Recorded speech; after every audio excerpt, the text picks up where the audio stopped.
मंगल भवन मंगल हारी।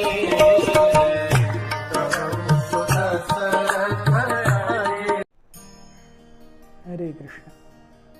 हमने देखा किस प्रकार से सीता ने रावण को बहुत खरी खोटी सुनाई। रावण ने 700 एक आंख और एक कान वाली राक्षसियों को आदेश दिया कि आपको सीता की निगरानी में रखना है।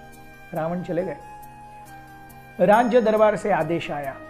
रावण ने कहा है कि इन 700 राक्षसियों को हमेशा सीता को टॉर्चर करते रहना है, उसको इतनी गालियां देनी है, उसकी इतनी भर्त्सना करनी है कि उसका धैर्य, उसके स्वाभिमान का जो बांध है वो टूट जाए और रावण की इच्छा के अनुसार जीवन यापन करने के लिए वो तैयार हो जाए। रावण ने कहा था कि जिस प्रकार से एक अंकुश बड़े से बड़े हाथी को भी कंट्रोल करता है, वैसे ही एक व्यक्ति का स्वाभिमान टूट गया, उसकी हिम्मत टूट गई तो वो किसी भी व्यक्ति के कंट्रोल में आ जाएगा। और इसी प्रकार से मुझे सीता अपने कंट्रोल में चाहिए। रावण ने कहा सीता से कह देना कि मैं 12 महीने का समय दे रहा हूं। इन 12 महीनों में अगर सीता जो मैं कहता हूं वो करने के लिए तैयार नहीं होती, पति के रूप में मेरा वर्ण करने के लिए तैयार नहीं होती, तो मैं उसको मार करके, उसकी बोटी बोटी काट करके उसका सांबर बना करके पीऊंगा। Ravan was very clear. This is how much he loved Sita. See the definition of Ravana's love. अगर 12 महीने में सीता ने रावण को सबमिट नहीं किया तो उसकी बोटी बोटी करके, उसका सांबर बना करके रावण पीने वाला था। यहां पर अशोक वाटिका में सीता सोच रही थी कि जब मेरे राम आएंगे तो इस पूरी लंका को स्मशान भूमि बना देंगे, यहां पर कुछ नहीं रहेगा, तब तक मुझे धीरज बांधे रखना है। सोचते सोचते उसके ख्याल उन विषयों पर गए जिसके कारण वो इस परिस्थिति में थी। वो सोचने लगी मैंने अपराध किए। क्या अपराध किए? मैंने अपने पति को नपुंसक कहा था जब वो मुझे यहां लाने के लिए तैयार नहीं थे। ये मेरा अपराध था जिसके कारण मैं यहां पे हूं। दूसरा, जब मेरे पति और देवर मुझे बता रहे थे कि ये जो हिरण है ये सोने का है, ये साधारण नहीं है, ये डेफिनेटली माया है, तब मैंने अपने पति और देवर से ज्यादा उस हिरण के प्रति लगाव रखा जिसके कारण मैं ये भोग रही हूं। और मेरे देवता समान देवर जिसने अपना पूरा जीवन मेरी सेवा के लिए समर्पित किया है, उसके कैरेक्टर पर भी मैंने लांछन लगाई। इसका परिणाम, इन 3 अपराधों का परिणाम है कि आज मैं इस परिस्थिति में अपने सबसे चहेते 2 व्यक्तियों को छोड़ करके रह रही हूं। सीता को बहुत दुख हुआ, लेकिन अब कर क्या सकते थे। सीता सोच रही थी इस जगह का नाम अशोक वाटिका है और आने वाले समय में मुझे यहां केवल शोक ही शोक मिलने वाला है। ये भौतिक जगत की भी ऐसी ही विडंबना है।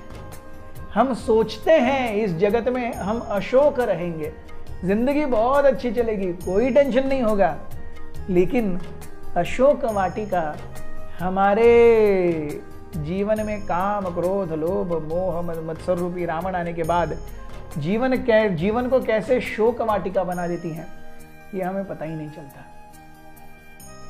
सीता दिन गिन रही थी। रात्रि में वो जब ऐसे ही सो बैठी थी, 700 राक्षसियां खर्राटे मार रही थी। सीता थोड़ी निद्रा देवी से दूर थी। इसी बीच में अशोक पेड़ का एक फूल नीचे गिरा।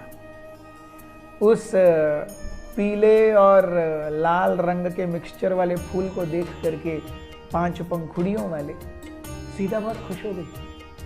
उस फूल में एक स्पेसिफिक कैरेक्टरिस्टिक थी।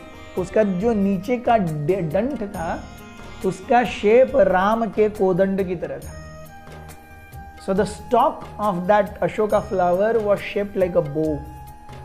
और वो देख करके सीता को बहुत हर्ष हुआ। ऐसे लगा जैसे उनके सामने राम ही आ गए हों। उस फूल को उन्होंने हाथ में लिया, अपने पास रखा, अपने राइट साइड पे, बोले ये राम है। वो घास का तिनका जो रावण के बीच में डाला था उन्होंने, उसे लिया और अपने लेफ्ट साइड पर डाला, बोले ये लक्ष्मण है।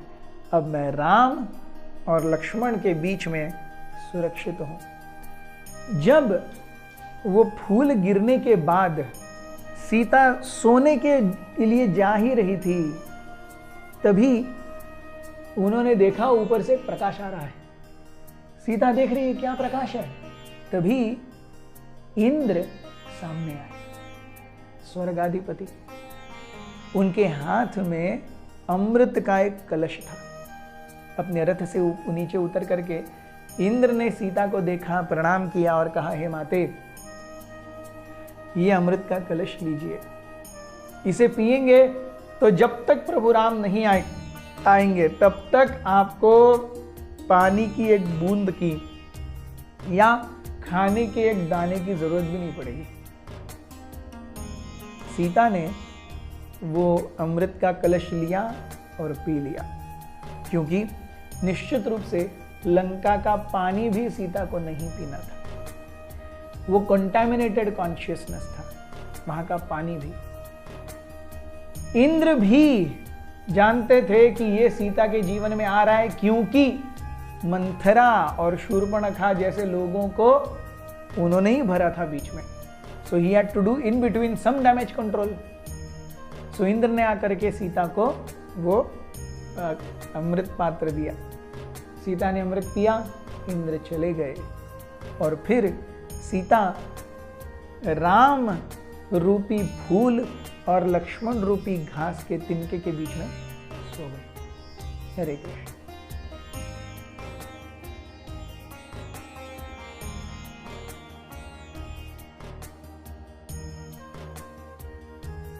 हमारे साथ श्री रघुनाथ तो किस बात की चिंता। हमारे साथ श्री रघुनाथ तो किस बात की चिंता। शरण में रख दिया जब माथ तो किस बात की चिंता। शरण में रख दिया जब माथ तो किस बात